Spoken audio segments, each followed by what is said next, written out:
Okay बेटा, basically जो आज का टॉपिक है हमारे पास, जैसे कि आपको मेंशन भी होगा, ये है टॉपिक आज का हमारा, types of elements based on electronic configuration. मतलब जो बेसिक टॉपिक है हमारा वो है टाइप्स ऑफ एलिमेंट्स, के एलिमेंट्स की कुछ टाइप्स को यहाँ पर हम क्या करेंगे, डिस्कस करेंगे। लेकिन वो जितनी भी एलिमेंट्स की टाइप्स होती हैं वो डेफिनेटली बेटा 118 एलिमेंट्स हैं और उसकी बेशुमार टाइप्स हैं अलग अलग फीचर्स के लिहाज से। तो लेकिन यहाँ जो हमने बेस बनाना है जिस चीज़ को, वो है इलेक्ट्रॉनिक कॉन्फ़िगरेशन। कि इलेक्ट्रॉनिक कॉन्फ़िगरेशन की बिहाफ पर एलिमेंट्स को कितनी कैटेगरीज में या कितने ग्रुप्स में डिवाइड किया जाता है। लेकिन ये टॉपिक को डिस्कस करने से पहले, ताकि ये टॉपिक आपके समझ में आ जाए, इसको डिस्कस करने से पहले मैं आपको एक प्रीवियस स्लाइड दिखाना चाहता हूँ। उसमें थोड़ी सी बातों को हम डिस्कस कर लेते हैं। अगर उसको आपने देख लिया अच्छे तरीके से, तो यूँ समझ लो कि ये टॉपिक बहुत अच्छे तरीके से आपको समझ में आ जाएगा। वो स्लाइड जो है वो एक सिंपल सी स्लाइड ये आपके सामने, ये मॉडर्न प्रायोरिटी टेबल है। ये मैंने खुद इसको बनाया है, इस लिहाज से बनाया कि जिसमें जितने एलिमेंट्स की ज़रूरत थी मैंने सिर्फ उतने पुट किए हैं, ताकि आप कंफ्यूज ना हो। ये जो बॉक्सेस मैंने खाली छोड़े हैं, इसका ये हरगिज हरगिज मतलब नहीं है कि यहाँ पर एलिमेंट्स नहीं है, यहाँ एलिमेंट्स हैं, लेकिन उनकी फ़िलहाल लेक्चर्स के अंदर रिक्वायरमेंट नहीं है। तो ये आपका मॉडर्न प्रायोरिटी टेबल है। इसको पढ़ना मैंने आपको शुरू लेक्चर से सिखाया कि बेटा प्लीज़ इसको पढ़ना सीखिए, इसको पढ़ना सीखिए, इसको ऑब्जर्व करना सीखिए, इसको समझना अच्छे तरीके से, आपको ये समझ में आना चाहिए। अब मैं दोबारा इसको हाईलाइट करता हूँ, कुछ ज़रा देखिएगा चंद चीज़ों को, ताकि आपको वो समझ में आ सके। अब जो जो बातें मैं बताऊंगा 10 मिनट के लिए वो अपने माइंड में रखिएगा, ताकि लेक्चर आपको प्रॉपर तरीके से समझ में आ सके। फर्स्ट ऑफ ऑल बेटा, जो वर्टिकल लाइन्स हैं वो ग्रुप्स हैं, जो हॉरिजेंटल लाइन्स हैं वो पीरियड्स हैं। 7 पीरियड्स आपके सामने हैं और ग्रुप के नंबर ऊपर मेंशन किए हुए हैं सब जगह पर। फर्स्ट ए, सेकंड ए यहाँ होता है, ये दो groups. Third, four, five, six, seven और एट, ये जो 6 ग्रुप होते हैं वो यहाँ होते हैं। बी सब ग्रुप्स यहाँ होते हैं, 1B, 2B, फिर 3, 4, 5, 6, 7, 8, 8, 8। ब्लॉक्स देखा जाए, शुरू में यहाँ पर ये जो दो ग्रुप हैं, ये एस ब्लॉक है। ये जो 6 ग्रुप यहाँ पर प्रेजेंट है, ये वाले सारे के सारे, यहाँ से लेकर ये सारे के सारे ये वाले, ये पी ब्लॉक है।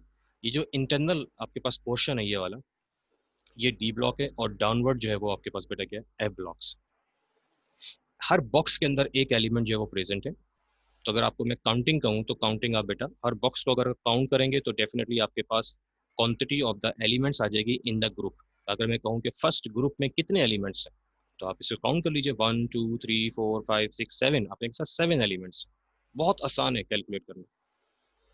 तो ये इन्फॉर्मेशन आपको कम अज़ कम होनी चाहिए कि फर्स्ट ग्रुप सेकंड ग्रुप कहाँ है, थर्ड ग्रुप कहाँ से स्टार्ट हो रहा है, एट्थ ग्रुप कहाँ पर है, पी ब्लॉक कौन सा है, एस ब्लॉक कौन सा है, डी ब्लॉक कौन सा है, एफ ब्लॉक कौन सा है, ये सारी की सारी इन्फॉर्मेशन होनी चाहिए। वैसे हमारे पास जो पहला एलिमेंट है वो हाइड्रोजन है, जिसका अटोमिक नंबर 1 है। और लास्ट एलिमेंट जो होता है ओजी, ऑग्निजोन बोलते हैं इसको, 118 एलिमेंट एटॉमिक नंबर है इसका। ये आपका लास्ट एलिमेंट अभी तक जो डिस्कवर हुआ। अब इन सब के बारे में इंफॉर्मेशन जो है वो हम आपको आज के टॉपिक में देंगे। बस सबकी थोड़ी थोड़ी सी डेफिनेशंस करेंगे, थोड़ी थोड़े से इसके जो प्रॉपर्टीज़ हैं, फिजिकल हैं, कुछ केमिकल्स हैं, उनके बारे में आपको इन्फॉर्मेशन दी जाएगी। तो स्टार्ट करते हैं। ये पहला कि एलिमेंट्स की अगर टाइप्स देखा जाए according to electronic configuration 1s2, 2s2, 2p6 के लिहाज से अगर इलेक्ट्रॉनिक कॉन्फ़िगरेशन देखा जाए, तो उसमें जो पहली टाइप हमारे पास आती है वो आती है noble gases. The noble gases. अब इसकी लोकेशन पहले आप देख लीजिए कहाँ पर प्रेजेंट है प्रायोरिटी टेबल में। ये मैं आपको वापस स्लाइड पे वापस लेके चलता हूँ प्रायोरिटी टेबल में। ये मैं वापस गया, ये जो एट्थ ए ग्रुप है ये वाला, ये पूरी की पूरी जो गैसेज है यहाँ से लेकर यहाँ तक, ये जो 7 नंबर हैं या 7 एलिमेंट्स हैं, ये सब के सब कहलाती हैं noble gases. Helium, neon, argon, krypton, xenon, radon और ऑग्निजोन। ठीक है, ये सारी के सारी कहलाती हैं नोबल गैसेस कहलाती हैं। ये आपको लोकेशन के लिहाज से पता होना चाहिए। तो जो पहला ग्रुप इसका बनता है या पहला जो टाइप बनती है एलिमेंट्स की, वो बनती है नोबल गैसेस। अब इसमें सिर्फ हम इनको जिक्र करेंगे, बाकी जितने भी एलिमेंट्स हैं, जितने भी गैसेस हैं, मेटल्स हैं, नॉन मेटल हैं, एस ब्लॉक है, पी ब्लॉक के बाकी एलिमेंट्स हैं, डी ब्लॉक है, एफ, वो इसका किसी का जिक्र नहीं हो रहा, सिर्फ इनका जिक्र होगा जी। ये जो एक ग्रुप है, 8वां ग्रुप। अब देखिए नोबल गैसेस कहाँ पर हैं, बता दिया जैसे कि मैंने, found at the end of each period, her period के आखिर में ये प्रेजेंट है। जीरो ग्रुप में या फिर एट्थ ग्रुप में। इसको एट्थ ग्रुप कहते हैं नंबर के लिहाज से, एट्थ ए ग्रुप कहते हैं, या फिर कहते हैं इसको जीरो ग्रुप कहते हैं। इन दोनों की लॉजिक है बिल्कुल कि इसको आठवां ग्रुप क्यों बोलते हैं, क्योंकि डेफिनेटली बेटा इसमें जितने भी एलिमेंट्स होते हैं, helium, neon, argon, krypton, xenon वगैरह, उन सब के आउटर मोस्ट शेल में 8 इलेक्ट्रॉन्स होते हैं एक्सेप्ट हीलियम। हीलियम के अलावा, क्योंकि हीलियम का एटॉमिक नंबर बेटा 2 होता है, तो उसके आउटर मोस्ट शेल में सिर्फ 2 इलेक्ट्रॉन होते हैं। हीलियम के अलावा बाकी जो 6 एलिमेंट्स हैं, उन 6 के 6 एलिमेंट्स में 8 इलेक्ट्रॉन होंगे इसके आउटर मोस्ट शेल में। इस वजह से हम इस ग्रुप का नाम रखते हैं एर्थ ए। जीरो ग्रुप, जीरो ग्रुप बेटा इसको इसलिए बोला जाता है क्योंकि इसकी वैलेंसी जीरो होती है, क्योंकि इसके 8 यानी कि ऑक्टा, यानी कि आउटर मोस्ट शेल कंप्लीट है, ऑक्टा कंप्लीट है, 8 इलेक्ट्रॉन कंप्लीट है। तो ये ना तो इलेक्ट्रॉन को लॉस करेगा ना ही गेन करेगा नॉर्मल स्टेट के ऊपर, इसलिए इनकी वैलेंसी जो होती है वो जीरो काउंट की जाती है। That's why they are also known as zero group elements.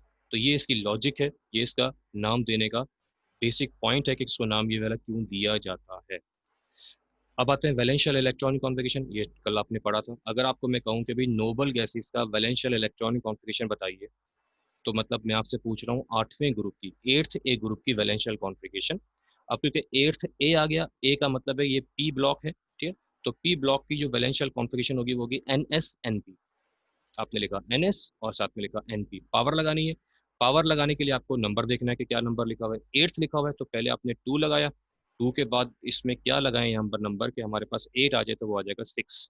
तो 6 + 2 कितना हो गया बेटा 8। तो इसका मतलब है कि नोबल गैसेस की जो वैलेंशियल कॉन्फ़िगरेशन होती है बेटा वो होती है NH2 NP6 होती है। अब यहाँ से कुछ इसके पॉइंट्स हैं, इसमें से जितने पॉइंट्स आप याद कर सकते हैं, 3 कर लें, 2 कर लें, 4 कर लें, पॉइंट जितने भी आप पॉइंट्स इजीली याद कर सकते हैं उतने कर लीजिएगा। मैंने काफ़ी सारे लिखे आपकी सहूलत के लिए, जो आपको आसान आसान लगे आप वो याद कर सकते हैं। मैं सबको एक्सप्लेन करता हूँ वन बाय वन। तो पहला जो पॉइंट हमारे पास है वो है non sorry mono atomic in nature. बहुत बहुत इंपॉर्टेंट ये मतलब एक वर्ड हम यहाँ इस्तेमाल कर रहे हैं, टर्मिनोलॉजी इस्तेमाल कर रहे हैं जिसका आगे भी बहुत जगह पर यूज होगा। तो बेटा उसको याद रखिएगा, एक होते हैं मोनो एटॉमिक, एक होता है डायटोमिक। मोनो कहते हैं एक को, सिंगल को, सिंगल एटॉमिक, मतलब जब भी इसको किसी फार्मूले के तौर पर लिखा जाएगा, ठीक है, तो हमेशा HE लाइक इस तरह लिखा जाएगा, या NE या AR इस तरह लिखा जाएगा। कभी भी इसको इस तरह नहीं लिखा जाएगा HE2, ठीक है, HE2 या NE2 या AR2, ऐसे कभी भी मन लिखा नहीं लिखा जाएगा। हमेशा हमेशा जो इसको लिखा जाएगा वो हमेशा HE लिखा जाएगा। मतलब कि ये जो होते हैं ये इसमें सिर्फ एक ही एटम शामिल होता है, ये डायटोमिक नहीं होते। जैसे ऑक्सीजन के लिए हम इस्तेमाल करते हैं O2, नाइट्रोजन गैस के लिए इस्तेमाल करते हैं N2, ठीक है, या फ्लोरीन गैस के लिए इस्तेमाल करते हैं F2, इस तरह इस्तेमाल करते हैं। तो यहाँ पर हमेशा ये गैसेस होने के बावजूद यहाँ पर हम 2 इस्तेमाल नहीं करें, क्योंकि बेटा इसका आउटर मोशन कंप्लीट है, तो ये मॉलिक्यूल नहीं बनाते। इसका मॉलिक्यूल का फार्मूला भी यही होता है, यही इसका एटॉमिक सिंबल है और यही इसके मॉलिक्यूल का फार्मूला भी है। मतलब आपसे कहा जाए कि हीलियम का एटॉमिक सिंबल क्या है, आपने कहना है He, आपने कहना है कि He उसका सिंबल है। आपको कहा जाए कि उसके मॉलिक्यूल का फार्मूला क्या है, आपने कहना है He, वो भी He होगा। लेकिन अगर यही चीज ऑक्सीजन के लिए कहा जाए कि भाई ऑक्सीजन का सिंबल क्या है, आपने कहना O, लेकिन ऑक्सीजन के मॉलिक्यूल का फार्मूला क्या, आपने कहना O2। ये डिफरेंस है। तो जब O2 लिखते हैं तो उसको बोलते हैं डाई एटॉमिक, कि उसमें 2 एटम आ गए, ऑक्सीजन ऑक्सीजन। लेकिन जो हीलियम है, नियोन है, या नोबल गैसेस का कोई भी एलिमेंट है, उसके लिए आप यूज करेंगे मोनो एटॉमिक, कि मतलब उसमें हमेशा एक एटम का इस्तेमाल किया। नेक्स्ट वन बहुत आसान, कि नॉर्मल रूम टेम्परेचर्स वगैरह के ऊपर जो गैसियस स्टेट के अंदर होते हैं, सॉलिड और लिक्विड में नहीं होते। कलरलेस गैसेस हैं, जितनी भी गैसेस है सबकी सब कलरलेस होती हैं, किसी भी किस्म की कलरफुल नहीं होती। No tendency to form compound, उसका जिक्र मैंने ऊपर कर दिया, क्योंकि बेटा इसका आउटर मोस्ट शेल कंप्लीट होता है, तो इसलिए किसी भी किस्म के कोई कंपाउंड्स वगैरह नहीं बनाते, क्योंकि ये इलेक्ट्रॉन को लॉस या गेन कर ही नहीं सकती, तो कंपाउंड ये नहीं बनाते।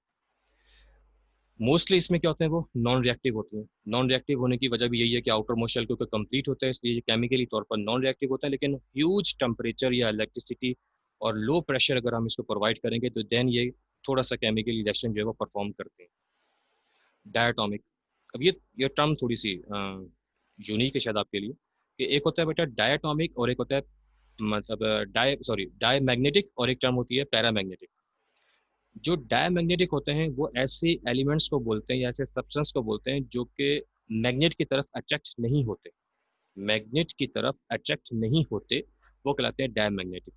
एक होते हैं पैरामैग्नेटिक, जो एलिमेंट्स या सब्सटेंस मैग्नेट की तरफ अट्रैक्ट होते हैं वो कहलाते हैं बेटा पैरामैग्नेटिक कहलाते हैं। तो नोबल गैसेज जो होती हैं वो मैग्नेट की तरफ अट्रैक्ट नहीं होती, इसलिए कहलाती हैं बेटा ये क्या, ये डैम मैग्नेटिक कहलाते हैं। इसका रीजन भी यही है कि इसके आउटर मोस्ट शेल जो होते हैं वो कंप्लीट होता है, इसलिए ये डैम मैग्नेटिक होता है। यहाँ पर लास्ट वाला पॉइंट जिसका भी ऊपर वाले पॉइंट से लिंक है, ग्रेट स्टेबिलिटी, कि इसके अंदर बहुत ज़्यादा स्टेबिलिटी होती है। यानी कि अगर आपको ये कहा जाए कि भाई जो हमारे पीरियोडिक टेबल के एलिमेंट्स हैं उसमें सबसे ज़्यादा स्टेबल एलिमेंट कौन सा है, तो आपने कहना है नोबल गैसेस। रीजन पूछे भाई क्यों, भाई नोबल गैसेस क्यों है, तो आपने कहना है कि भाई उसका आउटर मोस्ट शेल कंप्लीट होता है, दैट्स वाई। तो जिन एलिमेंट्स का भी आउटर मोस्ट शेल कंप्लीट होता है वो हमेशा स्टेबल कंपाउंड या एलिमेंट्स सॉरी कहलाते हैं। तो इसमें ग्रेट स्टेबिलिटी होती है कि ये बहुत ज़्यादा स्टेबल होते हैं as compare to other elements, क्योंकि इनका आउटर मोस्ट शेल कंप्लीट होता है। ये इसके बेटा कुछ फीचर्स हैं, इसमें से जितने आप याद कर सकें कर लीजिएगा, लेकिन ये जो शुरू के जो 3 पॉइंट्स हैं ये आपने लाजमी लिखने होते हैं। बाकी पॉइंट में से जो पॉइंट आपको सही लगे या जो पॉइंट आपको याद रह जाए, मेमोरी में रह जाए, वो आप प्लीज़ उसको कर लीजिएगा याद। जो नेक्स्ट आपके पास है कि ये पहला आपके पास ग्रुप आ गया द नोबल गैसेस का, तो जो अगला पॉइंट हमारे पास है, जो अगला ग्रुप है हमारे पास, वो है बेटा रिप्रेजेंटेटिव एलिमेंट्स। ये जो वर्ड है ये आपके लिए नया नहीं होना चाहिए क्योंकि कल भी पढ़ा था। रिप्रेजेंटेटिव एलिमेंट्स के बारे में हमने कल भी बात की थी कि बेटा एक्चुअली एस ब्लॉक और पी ब्लॉक को मिलाकर कहते हैं रिप्रेजेंटेटिव एलिमेंट्स कहते हैं। मैं रिपीट कर रहा हूँ, कल भी पढ़ा था इसके बारे में।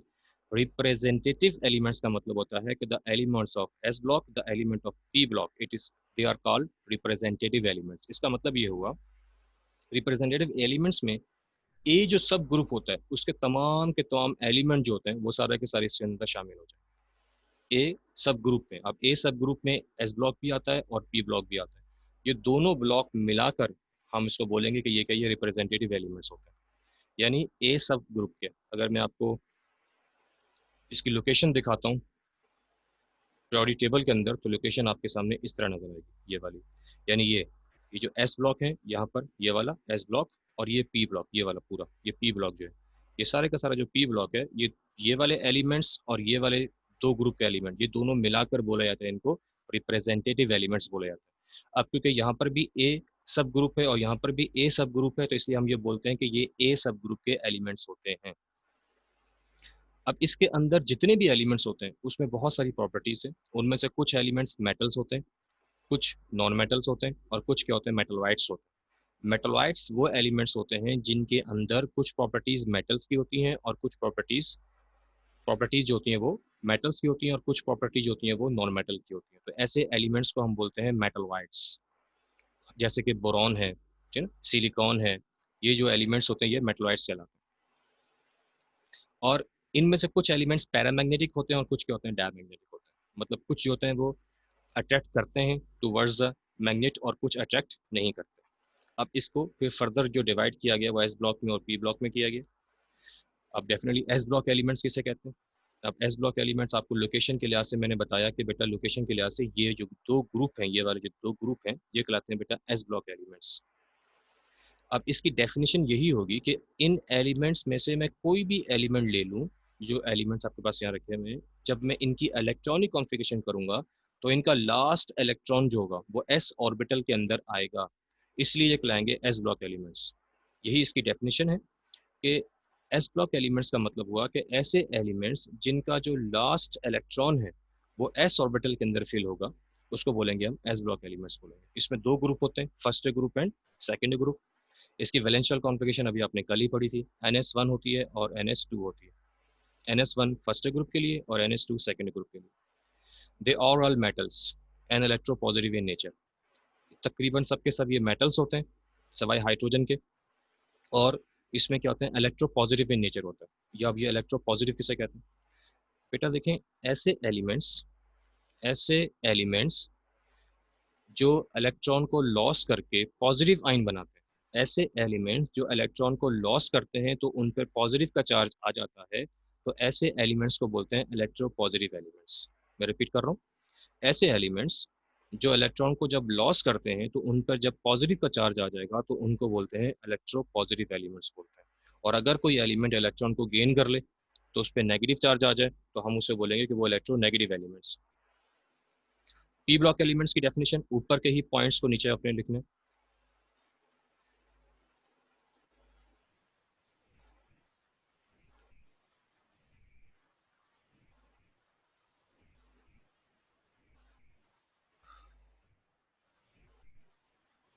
पी ब्लॉक एलिमेंट्स हैं इसमें जो ऊपर के पॉइंट्स हैं वो यहाँ पर मैं दोबारा रिपीट कर देता हूँ, देख लीजिएगा। यही पॉइंट्स आपने लिखने हैं कि एस ब्लॉक एलिमेंट्स वो एलिमेंट्स हैं जिसमें एस ऑर्बिटल प्रोग्रेसिवली फील्ड हो रहा होता है, ये लास्ट इलेक्ट्रॉन एस ऑर्बिटल में आता है। और पी ब्लॉक एलिमेंट्स वो एलिमेंट्स होते हैं जिसमें आखिरी इलेक्ट्रॉन डेफिनेटली किस में आएगा बेटा, पी ऑर्बिटल में आएगा। पी ब्लॉक में कितने ग्रुप्स होते हैं, third A group and eighth group, third A group से लेकर एट्थ ए ग्रुप तक। लोकेशन आपको मैं दोबारा बता देता हूँ, ये देखिए third A group, third 4 5 6 7 8, third से लेकर एट तक ये जो जे वाले जो ग्रुप बनेंगे ये सब के सब कहलाएंगे पी ब्लॉक एलिमेंट्स कहलाएंगे। अब इनकी वैलेंशियल कॉन्फ़िगरेशन ये आपको कल भी बताई थी, NH2 NP1 से लेकर NH2 NP6 तक होगी, NP1 से लेकर NP6 तक होगी। इसमें कौन कौन से एलिमेंट्स होते हैं, इसमें मेटल्स भी होते हैं, इसमें मेटलॉइड्स भी हैं इसमें, और नॉन मेटल्स भी हैं। इसमें मतलब कुछ एलिमेंट जो होते हैं वो मेटल्स होते हैं, ठीक है ना। जैसे एग्जांपल दे देता हूँ, जैसे एल्यूमिनियम है, कार्बन है, ठीक है ना, गैनियम है, इंडियम है, ये सारे के सारे मेटल्स हैं। नॉन मेटल जैसे एग्जांपल हीलियम, नियोन, आर्गोन है, फ्लोरीन है, ऑक्सीजन है, क्लोरीन है, ब्रोमीन है, ये सब के सब नॉन मेटल्स हैं। मेटलॉइड्स जैसे बोरॉन है, सिलिकॉन है, ठीक है ना, आर्सेनिक है, टेलोनियम है, एंटोमनी है, ये सब के सब क्या होते हैं, ये मेटलॉइड्स होते हैं। तो इस ग्रुप के अंदर मेटल्स भी हैं, नॉन मेटल्स भी हैं और मेटलॉइड्स भी होते हैं। तो ये था आपके पास s block and p block. तो एस ब्लॉक जो होता है वो यहाँ होता है, इसमें दो ग्रुप होते हैं, first group and second group, और पी ब्लॉक में थर्ड से लेकर एट तक ये ग्रुप होते हैं। जो नेक्स्ट हमारे पास है रिप्रेजेंटेटिव एलिमेंट्स के बाद जो नेक्स्ट हमारे पास है वो है D block elements. D block elements, अब जो डी ब्लॉक एलिमेंट्स हैं आपके पास, अब इसके बारे में बात करते हैं कि लोकेशन पहले आपको मैं बता देता हूँ दोबारा, जैसे कि मैं पहले भी बता चुका हूँ कि ये आपके पास है डी ब्लॉक एलिमेंट्स, ये वाले, ठीक है। अब यहाँ से जरा देख लेना, इसमें बता रहे हैं आपको 1 2 3 4 5 6 7 8 9 10, इसकी जो एक सीरीज है पूरी की पूरी, उसमें 10 एलिमेंट्स है। इसमें जो पूरी जो एक सीरीज है ये वाली, इसमें 10 एलिमेंट्स हैं। और इसमें अगर टोटल काउंट करें आप 1 2 3 4, इसमें 4 सीरीज है। ये सीरीज का जिक्र क्योंकि अभी आएगा तो इसलिए आपको ये पता होना चाहिए। मैं रिपीट कर देता हूँ, ये एक सीरीज, ये फर्स्ट सीरीज कहलाती है, ये second series, third series and fourth series, इसमें 4 सीरीज है। हर सीरीज में इसमें 10 एलिमेंट्स हैं, ठीक है। ये सब के सब मिलाकर कहा जाता है, इनको डी ब्लॉक कहा जाता है। अब ये देखिए, ऐसे एलिमेंट्स जिनका आखिरी इलेक्ट्रॉन इंटर होगा डी ऑर्बिटल में वो कहलाएंगे डी ब्लॉक एलिमेंट्स। इस एलिमेंट्स की जो जो मतलब जो डी ब्लॉक एलिमेंट्स हैं, इनका जो एक और नाम है वो है आउटर ट्रांजिशन एलिमेंट्स, इनको आउटर ट्रांजिशन एलिमेंट्स भी बोला जाता है। वैलेंशियल इलेक्ट्रॉनिक कॉन्फ़िगरेशन, ये आपको कल भी बताई थी कि NH2 यहाँ पर आप N-1 लिखेंगे, D1 से लेकर NH2 N-1 D10 तक होगा, D1 से लेकर D10 तक होगा। -1 का क्यों इस्तेमाल करते हैं, क्योंकि D का जो नंबर होता है वो डेफिनेटली S के नंबर से क्या होता है, एक नंबर कम होता है। दे आर ऑल मेटल्स, ये सब के सब मेटल्स होते हैं और इलेक्ट्रो पॉजिटिव इन नेचर होते हैं। इलेक्ट्रो पॉजिटिव की टर्म अभी आपको बताई कि मतलब जो इलेक्ट्रॉन को लॉस करके पॉजिटिव आइन बनाते हैं वो इलेक्ट्रो पॉजिटिव होता है, ठीक है। इसके अलावा इसमें 4 सीरीज है, 4 सीरीज हैं और हर सीरीज में 10 एलिमेंट्स होते हैं। इसके पास 4 सीरीज हैं और हर सीरीज में कितने एलिमेंट्स हैं बेटा, 10 एलिमेंट्स होते हैं। तो टोटल जो एलिमेंट्स की क्वांटिटी इसके अंदर प्रेजेंट होती है वो 10 4 द 40, तो टोटल 40 एलिमेंट इसमें क्या होगा वो प्रेजेंट होते हैं। अब आते हैं एफ ब्लॉक में। एफ ब्लॉक की लोकेशन अगर आपने देखनी है तो पहले हम लोकेशन की बात कर लेते हैं। लोकेशन के लिहाज से ये एफ ब्लॉक्स हैं बस, ठीक, डाउनवर्ड जो है। अब एफ ब्लॉक में दो सीरीज होती हैं, एक होती है लेंथेनाइट सीरीज और एक होती है एक्टिनाइट सीरीज, ठीक है। जिस तरह यहाँ पर 4 सीरीज थी तो यहाँ पर भी 2 सीरीज होती हैं। हर सीरीज के अंदर इसमें 14 एलिमेंट्स हैं, काउंट कर लीजिएगा बेशक आप यहाँ से, 14 एलिमेंट्स हैं और 14 ही एलिमेंट्स नीचे हैं। ये दोनों सीरीज यहाँ से अराइज होती हैं। इस पहली सीरीज को लेंथेनाइट्स का नाम देने का जो मकसद है या वजह है वो ये है क्योंकि इससे जो प्रीवियस एलिमेंट होता है उसका नाम होता है लेंथनम। तो लेंथनम से वर्ड हम अराइज करते हैं लेंथनाइट, है ना, तो दैट्स वैसे बोलते हैं लेंथनाइट सीरीज बोलते हैं। तो लेंथनाइट सीरीज एफ ब्लॉक में होती है, डी ब्लॉक में नहीं होती, ये सिर्फ एफ ब्लॉक में काउंट होती है। तो आप नहीं कह सकते कि डी ब्लॉक की सीरीज को हम लेंथनाइट बोलते हैं, नहीं। डी ब्लॉक की ये 4 सीरीज है, 1 2 3 4। लेंथनाइट्स और एक्टेनाइट जो है ये एफ ब्लॉक की सीरीज है, तो ये एफ ब्लॉक के अंदर काउंट की जाएगी। तो एक्टेनाइट का नाम देना जो यहाँ पर है कि एक्टेनाइट नाम क्यों दिया गया, तो वो इस एक्टेनम की वजह से दिया गया क्योंकि इसका प्रीवियस एलिमेंट का नाम एक्टेनम होता है, तो दैट्स व्हाई इट्स नाम इज एक्टेनाइट। तो जो बच्चे ने क्वेश्चन मुझसे पूछा था कि लेंथेनाइट और एक्टिनाइट किस से बिलोंग करते हैं, तो बेटा ये एफ ब्लॉक से बिलोंग करेंगे, डी ब्लॉक से बिलोंग नहीं करेंगे। दोनों सीरीज के अंदर 14 एलिमेंट जो है वो प्रेजेंट होते हैं। अब यहाँ देखिए बिल्कुल सेम जो पॉइंट्स ऊपर लिखे हुए हैं वही पॉइंट आपने नीचे मेंशन करने के।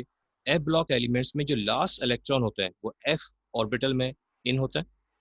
इसको हम लोग इनर ट्रांजिशन एलिमेंट्स भी बोलते हैं। वैलेंस शेल कॉन्फ़िगरेशन कल आपने इसकी बताई थी, आज भी आपके सामने लिखी हुई है, मेंशन की हुई है। इसमें बस आपने एफ का जिक्र भी करना है। ये इसका भी लेक्चर आज सुबह भी हमने बात की थी 5 मिनट के लिए कि एफ के साथ जो नंबर होगा वो n-2 लगाना है। उसकी वजह मैंने आपको बता दी थी कि एफ का जो नंबर होता है यहाँ पर वो n के मुकाबले में 2 नंबर कम होता है। बाकी ये मेटल्स होते हैं और इलेक्ट्रोपॉजिटिव होते हैं। इसमें 2 सीरीज होती हैं और हर सीरीज में 14 एलिमेंट्स इसमें प्रेजेंट होते हैं। ये आपके पास पॉइंट है। एक मैसेज मुझे अभी चैट में एक आया हुआ है, एक बच्ची ने पूछा हुआ है, ठीक है, मैं उसकी तरफ चलता हूँ। हाजरा ने एक मैसेज पूछा मुझसे कि वही बात दोबारा उन्होंने रिपीट किया कि डायमैग्नेटिक और पैरामैग्नेटिक बता दीजिए दोबारा। तो वह मैं दोबारा बता देता हूँ कि टर्म्स जो इस्तेमाल की गई हैं ये पैरामैग्नेटिक और डायमैग्नेटिक, तो बेटा दोबारा समझ लीजिए। पैरामैग्नेटिक एलिमेंट्स या पैरामैग्नेट किसे कहते हैं? पैरामैग्नेट वो एलिमेंट्स, वो सब्सटेंस होते हैं जो मैग्नेट की तरफ अट्रैक्ट होते हैं। जो मैग्नेट की तरफ अट्रैक्ट होते हैं वो कहलाते हैं पैरामैग्नेट। जैसे आयरन है, आयरन जो होता है वो मैग्नेट की तरफ अट्रैक्ट होता है तो उसको बोलते हैं पैरामैग्नेट। डायमैग्नेट वो एलिमेंट्स जो मैग्नेट की तरफ अट्रैक्ट नहीं होते, उनके सामने अगर मैग्नेट रख दिया जाए तो वो मैग्नेट की तरफ जो होंगे वो अट्रैक्ट नहीं होंगे, वो कहलाते हैं बेटा क्या? वो कहलाते हैं डायमैग्नेट कहलाते हैं। तो ये फर्क होता है पैरामैग्नेट में और डायमैग्नेट में। अब किसी भी टाइप का कोई और क्वेश्चन अगर आप करना चाहें तो मोस्ट वेलकम, आप कर सकते हैं। मैं आपके सामने स्क्रीन ऐसे ही ओपन रखता हूँ, हैंड राइज कीजिएगा, ठीक है, फिर मैं आपको अनम्यूट करता हूँ। पहले हैंड राइज कर लीजिएगा, फिर मैं आपको अनम्यूट करता हूँ, ठीक है। अगर तो समझ में आ गया है सारी डिटेल तो अच्छी बात है, ठीक है।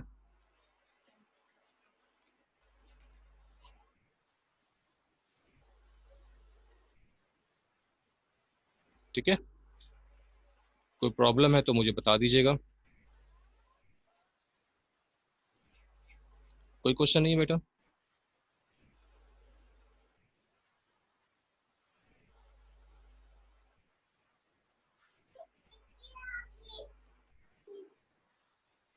जिन बच्चों ने क्वेश्चन पूछा था, जिन गर्ल्स ने, अगर उनको सेटिस्फेक्शन है तो बहुत अच्छी बात है, अगर नहीं है तो वो दोबारा हैंड राइज करके पूछ सकते हैं। एम एन सोमरो, अरीबा, हाजरा, किसी किस्म का भी बेटा कोई प्रॉब्लम है, जवेरिया, तो वो पूछ सकते हैं बेटा।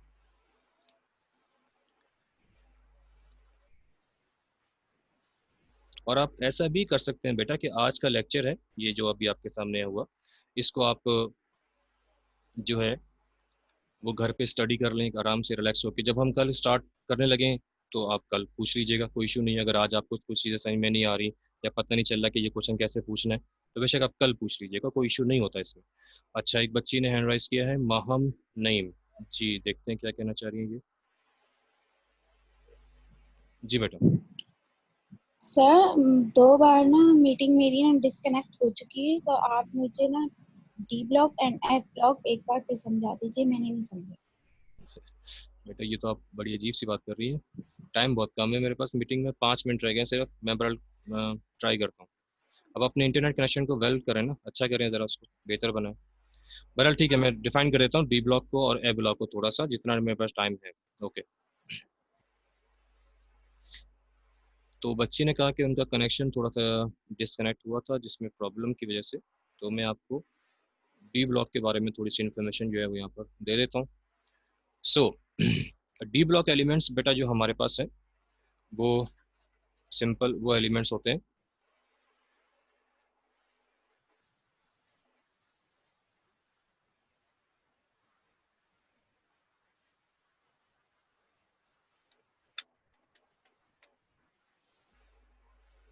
ओके, अभी एक और इन्फॉर्मेशन भी आपको मैंने प्रोवाइड करनी थी, वो ये कि भी सर साजिद का मेरे पास मैसेज आया कि लेक्चर जो है, कल का लेक्चर भी और आज का लेक्चर भी वो रिकॉर्डेड है और आपको यूट्यूब चैनल पर भी बिल्कुल सेम जो लेक्चर है वो वहाँ पर भी मिल जाएगा। अभी तक जो भी हमने बात की है या जो भी लेक्चर दिया है कल का और आज का, ये आपको यूट्यूब चैनल पर भी मिल जाएगा। तो ऐसे स्टूडेंट जिन्होंने लेट जो आए थे या जिनका डिस्कनेक्ट हो रहा है बार बार, या जिनको जल्दी में शायद कोई वर्डिंग मेरी समझ में ना आई हो, तो प्रॉब्लम है, तो वो यूट्यूब चैनल है, तो वहाँ पर भी वो कर सकते हैं।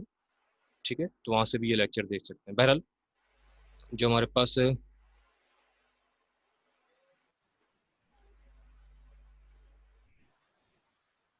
सफ़िया बेटा, एक मिनट आप रुकिएगा। ठीक है, तो बहरहाल सिंपल